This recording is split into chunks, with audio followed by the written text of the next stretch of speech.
I'm driving today is the latest version of a car that has really redefined the hatchback segment in many ways. And it is the Maruti Suzuki Swift. This one is a fourth generation model, of course, the latest one to hit the roads. And there is a lot going for it. But before that, let's just step back a little bit and see what exactly the Swift has done to the Indian automotive culture as well. It all started with the Zen, in fact, way back. And the all-aluminium engine was something that was a revelation at the time. And the Swift just built on that legacy. But for its time, it was kind of a curious design. Not a lot of people really liked the Swift, or at least instantly took to it. But then, as is the case with a lot of quirky designs, the Swift started growing on people and became an absolute superstar in the market.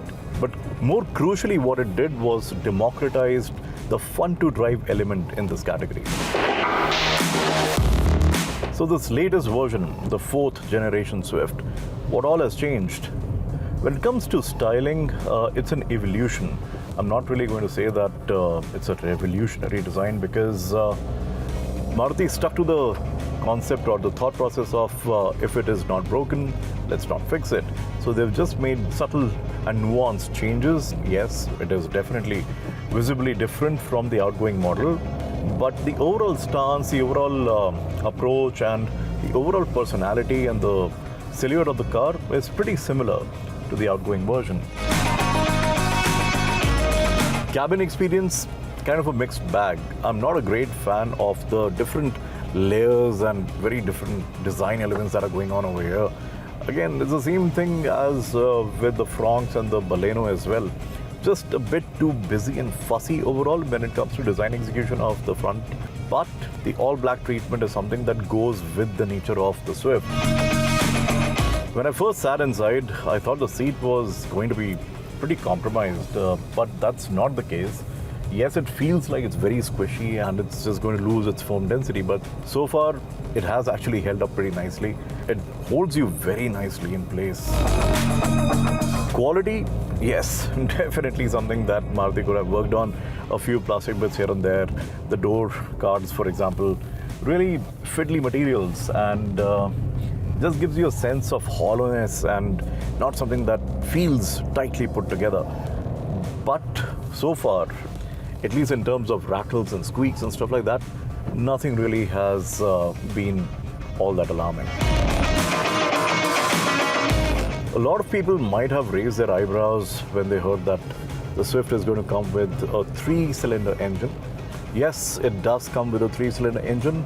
It's a 1.2-liter unit and makes about 81 horsepower and 111 Newton meters, 112 Newton meters or thereabouts. But both of those figures are developed at pretty high RPMs, 5700 and 4300 RPM for the power and the torque respectively. So it is an engine that you will have to really push on to get a lot of excitement from. But crucially, again, Maruti says that they have worked on the low-end drivability a lot and the fuel economy is going to be so much better than the previous model. We've heard about 10% to 14% increment with the manual and the AMT, that is. But I'm not really going to be talking about fuel efficiency. Yes, we have got a reasonable figure, not something that Maruti claims, but we'll get into that only when we have the car for a longer duration of time. We do a proper fuel test and then. Right now, it's all about the way this car engages you from behind the wheel. And happy to say that the chassis is doing its job extremely well.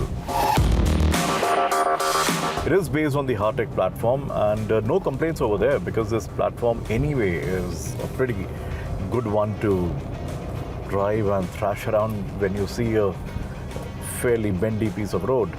Maruti says that the car has received a lot of strengthening as well, and there is a more liberal use of high tensile steel all over the place.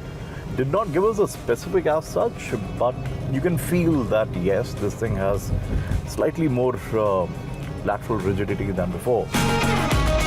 The suspension feels pretty okay, not that we have been driving on some really bad roads. That's not the case. We are driving in Nandi Hills, and the tarmac over here is pretty nice, smooth, and while there are a little bit of gradient changes here and there, it's overall a very straight and flowy patch of road. But it is the engine that is going to be the highlight item for you. I absolutely love the way it sounds. Yes, I know it's a 3-cylinder engine, but I really like the way it sounds between 2000 to 4000 RPM. And for the most part, I've not been absolutely burying my foot into the carpet. No, I'm actually driving it at part throttle because it is not so much about the outright acceleration for me right now, at least. It's about that noise, and it's very raspy. Something that I did not expect from this 1.2. I've experienced 3-cylinder engines in smaller cars before as well, and they tend to sound extremely labored, very groggy as well.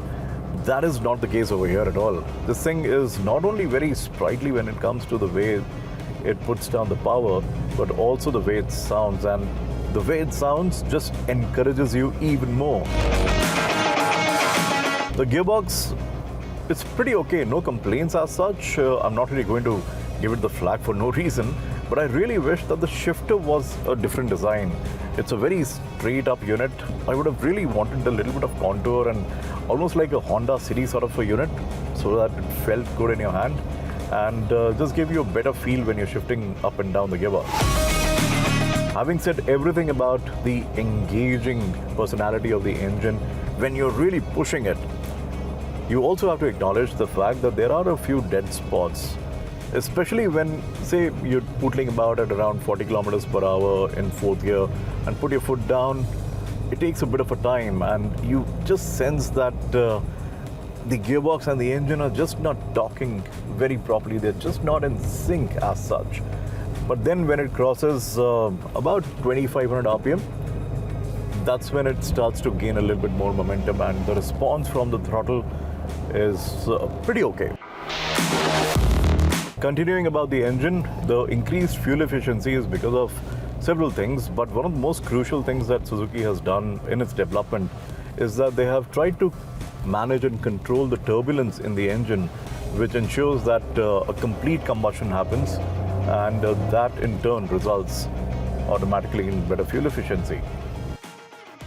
While I just said that we have not really been able to drive the Swift on any scratchy surfaces, haven't been able to understand the right quality of it in the truest way possible, I can tell you that there seems to be a greater range in the suspension when it comes to compression and compliance overall.